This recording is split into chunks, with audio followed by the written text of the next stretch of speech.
But when looking for the conquest in the expected time period, archaeologists have found no evidence. In fact, many of these sites were not even occupied throughout the entire Late Bronze Age. No high walls, no massive destructions, only a series of burnt-out and empty ruins. This has been a key factor in the current skepticism over the biblical account of the conquest. Again, maybe they've been looking in the wrong time for evidence of the Israelites entering Canaan. Because when you look earlier in the Middle Bronze Age, all these cities were occupied, and they were guarded by high walls. And amazingly, they all suffered major destructions in the same short period, just as described in the Bible. When you put those cities side by side, the biblical account and the archaeology match extremely well. I think we have enough destroyed and abandoned cities to say this fits the sequence of events the Bible is describing. There's a high probability that we're looking here at Joshua's conquest. The whole thing, from the beginning of the sojourn in Egypt, the slavery, Moses and the Exodus, the conquest of the Promised Land, is all there in one nice, neat line, but it's way too early. Roel Bimson and others suggest that this problem didn't start with the Bible. It began with Egypt. They propose that early scholars developed its dating incorrectly, and that new information requires that the events of Egypt's history be shifted forward on the timeline by centuries. And all of a sudden, these things that are too early become contemporary with the events in the Old Testament. They sync up again. Everything links together. I was so excited to hear of this possibility. It would explain why all the evidence has been consistently earlier. But could the history scholars created for Egypt really be off by centuries? I'm very much against chronological revisionism. Very good, very competent historians have been working for decades and decades on Egyptian chronology and Near Eastern chronology. There's still more work to be done, but I don't see a possibility of moving things centuries. I'm not into this business at all, and I think that we know enough to say that we may be wrong 10 years here and 10 years there, but there's no way, to change, to shift centuries. I mean, forget it. I think that we are on solid ground, so there's no need to look for, different centuries.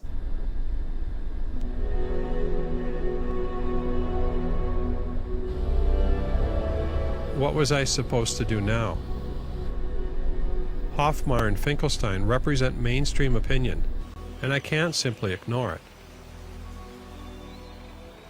The fact is, the majority of scholars, even believers in the Bible, won't allow the evidence I've seen to be connected to the Exodus. It's just too early. This is the biggest giant of all, standing in the way of solving this problem. But the biblical pattern was so strong that I just couldn't let it go.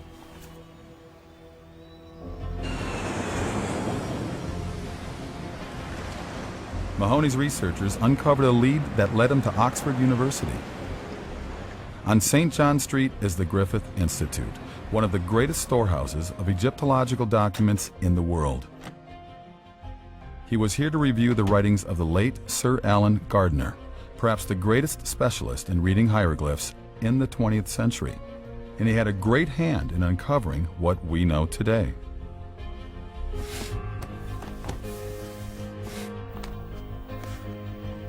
I was moved as I looked through his personal notes. In some ways, I was following a path that he had helped to clear. After a lifetime of searching, Gardner wrote something that directly impacted the question I was dealing with. It must never be forgotten that we are dealing with a civilization thousands of years old, and one of which only tiny remnants have survived. What is proudly advertised as Egyptian history is merely a collection of rags and tatters.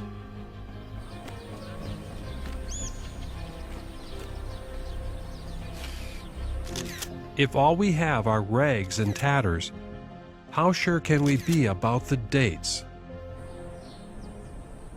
Alan Gardner said that what we have is rags and tatters. Is that still true today, or do you think that's changed? No, I think that basically is true. What's interesting about the source material from ancient Egypt, though, is that those rags and tatters are more numerous and of a more varied kind than almost any other civilization on the face of the earth. You name it, every kind of material imaginable has come down to us. Not complete, but tantalizing rags and tatters.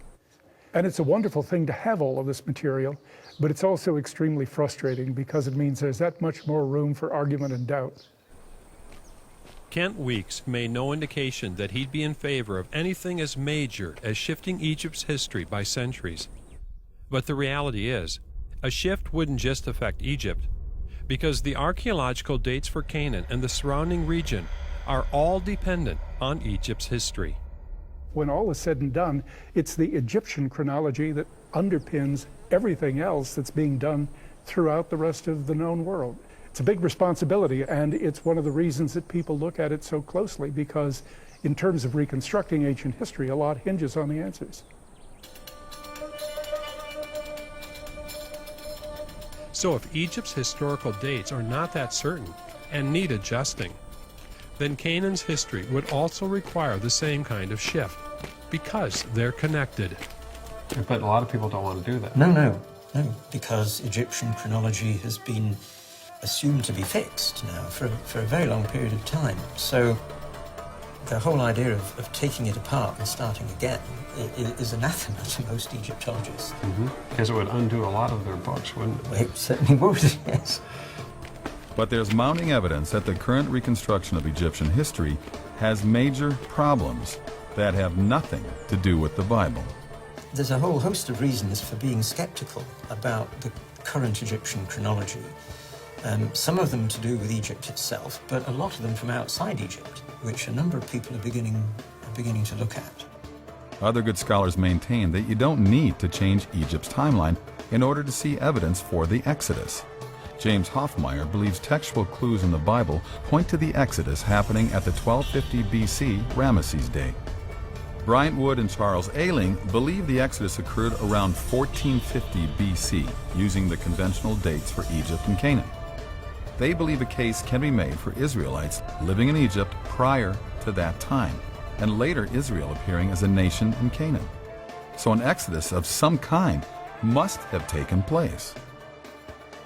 But the only place that I saw a pattern matching all the steps was in the Middle Kingdom, not the New Kingdom.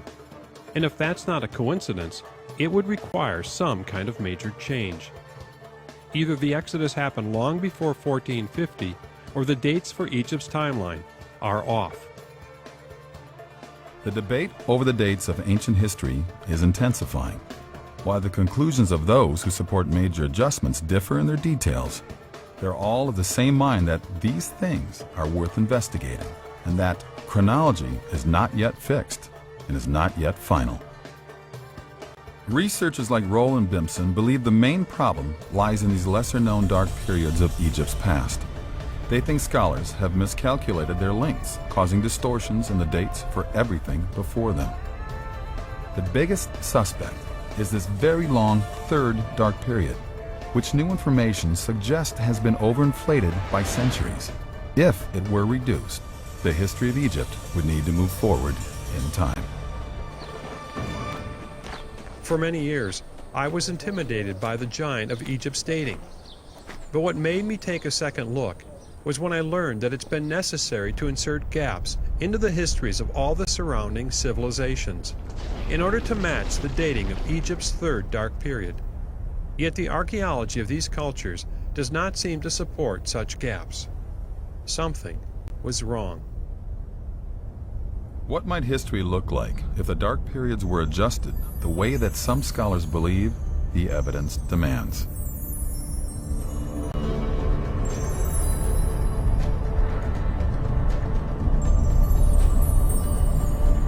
What's not changing is the Bible timeline, because that's not affected by it. If you're changing the Egyptian timeline, you're moving it against the Bible timeline. So all of a sudden, things that were not in the right time period between the two are suddenly lining up in a different way.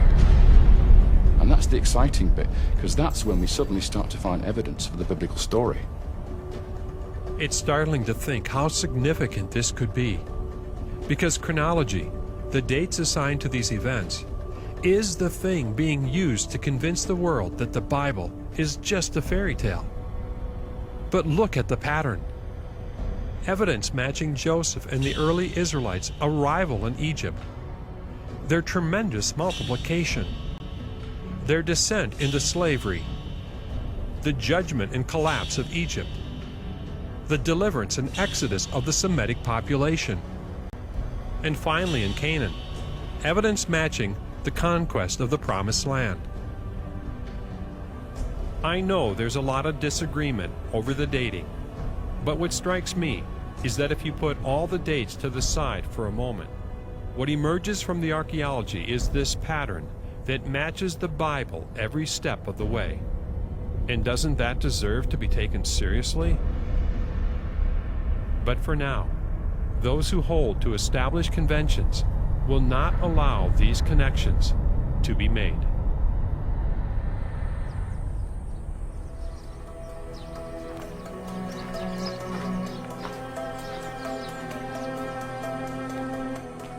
I'm not an Egyptologist, I'm a filmmaker.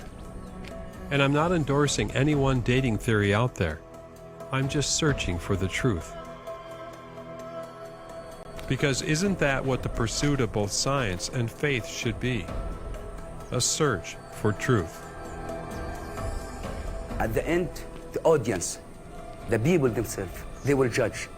They will know if you are a scientific man, a logical theory, or you are exaggerating, or you have some story from your own mind. Are these findings just an exaggeration?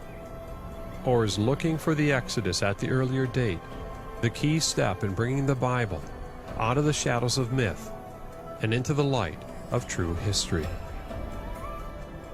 People wonder why they haven't heard about this before. But what I found out was that a lot of people don't want to talk about it. Archaeologists, people in the media, no one's willing to actually tell this story. And I had to ask that same question to myself. Was I willing to follow this story to where it really led? But there is something to these ancient stories, and we just felt that, you know what, we just had to let people know what the truth was.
After the Israelites left Egypt, it is written they miraculously crossed a mighty sea and traveled on to Mount Sinai. No trace of their journey has ever been found. But if there really was an Exodus, then the mountain was somewhere out there.